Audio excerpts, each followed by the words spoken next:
Hello everybody, I'm Gwen Campbell-Mindes. Welcome to Gwen's Bookish Ramblings. And, so movies in 15 minutes, I mean, it falls under the auspices of humor, but this is an interesting, book.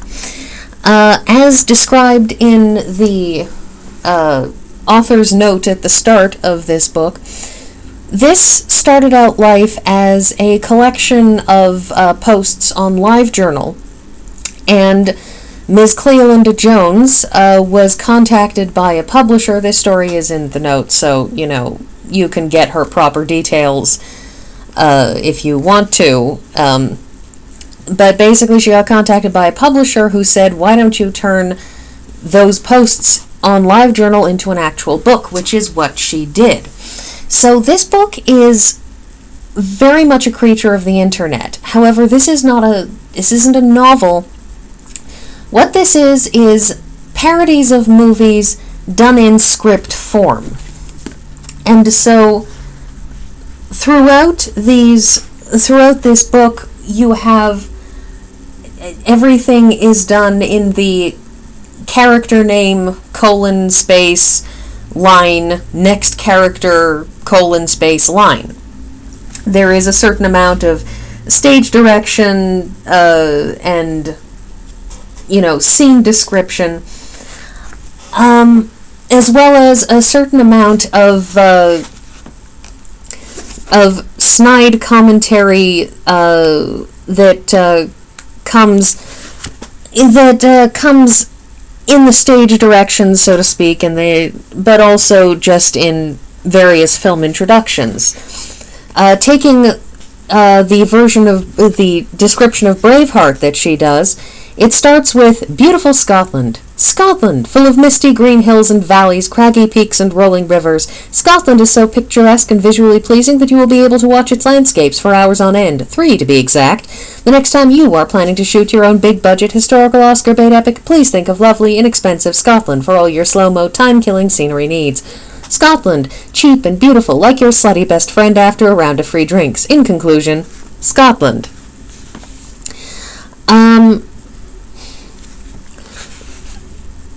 But, so it goes on with a lot of things. You get side commentary like Council of Scottish Nobles, Edinburgh. Robert the Bruce meets the Lords Craig and Mornay wearing the pelt of Snuffleupagus. And then, you have actual dialogue. You also have breaking of the fourth wall. Scenes of general Scottish burnination. Scottish audience. People are on fire, but that's okay because we don't like the English. American audience. Who's burning who again? And English audience. Wait, I put down a $5 to see this? So you get a lot of that. And, interestingly enough, I asked my father what he thought of the book, so he duly read it and got back to me that he thinks that there's sort of a generational gap in terms of, and partly a taste gap in terms of the humor. I find it very, very funny, and he clearly did not. One of the other things is that, of course, you don't need to have seen these movies. These are big-budget, blockbuster-type movies. The list of movies in this book is, pardon me, as you know, I never actually prep for these, so I don't have like bookmarks or anything. You have Jurassic Park, Braveheart, Independence Day, Titanic, The Matrix, Gladiator, Harry Potter and the Sorcerer's Philosopher's Stone. The first Philosophers and the Sorcerers are both struck through because of the endless jokes that we heard about the fact that Americans don't know what philosophers are, or indeed what a Philosopher's Stone is. Whether that is underestimating the American public or just a sad commentary on the American public, I'm not going to argue about. I will, however, say that it's clear that Canadians are thought better of because we just got the regular UK edition. So, over here at least, we didn't have jumper translated into sweater, so we had the endless amusement of imagining the Weasley boys having to wear little girls' dresses. I'm sure there's some sort of cross-dressing joke in there. I'm not going to make it. Make it yourself. There is also in this book Spider-Man, the, Sam Raimi Spider-Man. You remember that one? That one where, what's his name, whose name will never ever come to me until after I finished recording this, who was great as Peter Parker and awful as Spider-Man. As I understand, Garfield was his name, the next one who played a Spider-Man in a live-action film.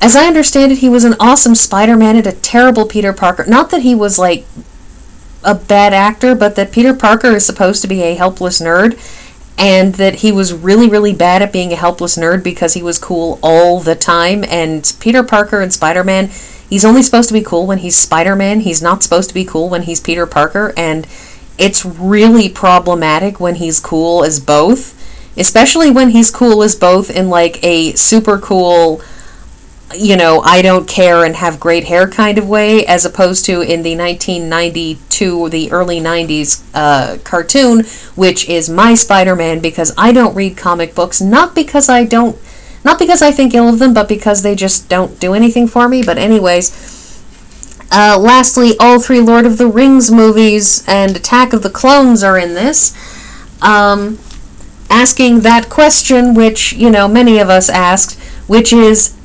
why is it Attack of the Clones if the clones aren't attacking our heroes? Are we calling it Attack of the Clones because the clones did what they were supposed to do and attack the bad guys? Maybe we should have called the 3rd movie Attack of the Clones, because that's when the clones attack the Jedi. But then again, I suppose, what would you have done with Revenge of the Sith? But I'm not actually going to have an argument about those movies because I never had the patience to sit through them. They were a little bit to me like Titanic, but also a little bit to me like my ongoing rant about why does everything have to be sad. Anyways, so, like I said, I really, really enjoyed this book because it's fun. It is sometimes sharp and pointed. Because the book is very much like the original posts, I will be dropping a link to her Movies in 15 Minutes community on LiveJournal. Hopefully that will stay up and will not suddenly vanish, because I checked out her LiveJournal recently and it turns out she hasn't posted anything since 2016, which is unfortunate and probably due to illness, because she made it very clear over the course of many posts that she does suffer from ongoing serious physical issues, so she's probably very unwell. But I nonetheless do speak very, very highly of these books, of this book rather, so I'll have the link to our Movies in 15 Minutes thing, so that if anybody's interested, they can check that out and decide whether they want to buy the book based on actually having read something, which, lo and behold, is not a thing that I very often do, because most of these books, you're gonna have to actually, take them out of somewhere or track them down, and in the case of the ones that are out of print, good luck to you, because once a book is out of print, it becomes real hard to find.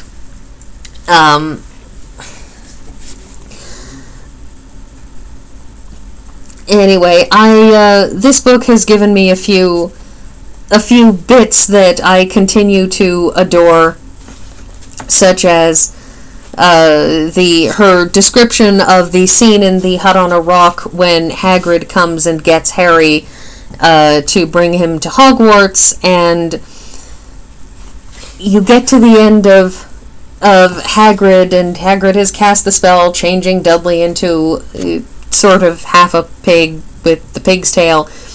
So, Harry, you coming or not? Hagrid, you had me at cake.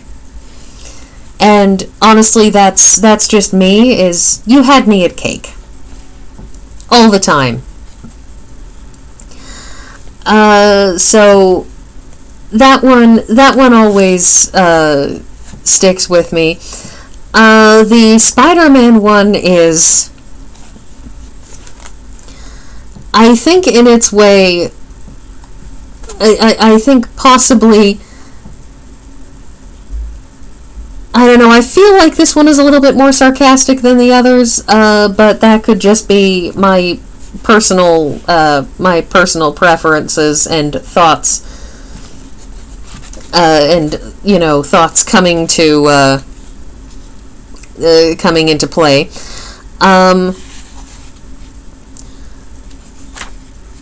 Also, of course, there is the in her Titanic one, she has this one point of where she's describing the ship sinking and gets to the end of it and talking about an Irish mother reads a story about Tir na Nog, land of eternal youth and beauty to her young children. The sweet little old couple curl up on a bed to die as the water rushes in to drown them.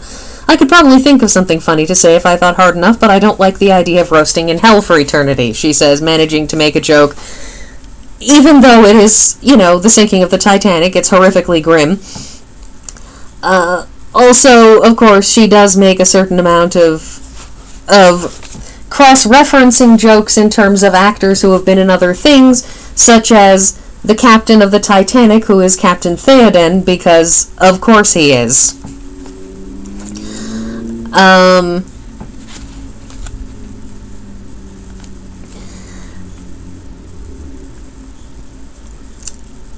Anyway, I'm not sure that there's a lot else to say, because, otherwise I'm pretty much just, reading bits, but,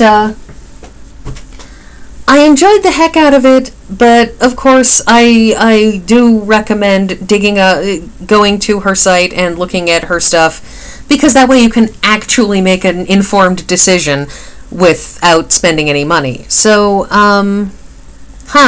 I have come up short on time. I have not, it's, unusual. I haven't run right up against the time limit, which I suppose is good, because I should probably get back to trying to read The Pallisers by Anthony Trollope, because I'm supposed to be getting around to starting to do those in a few weeks. So, that is everything for my post this week, and I guess I will see you all next week.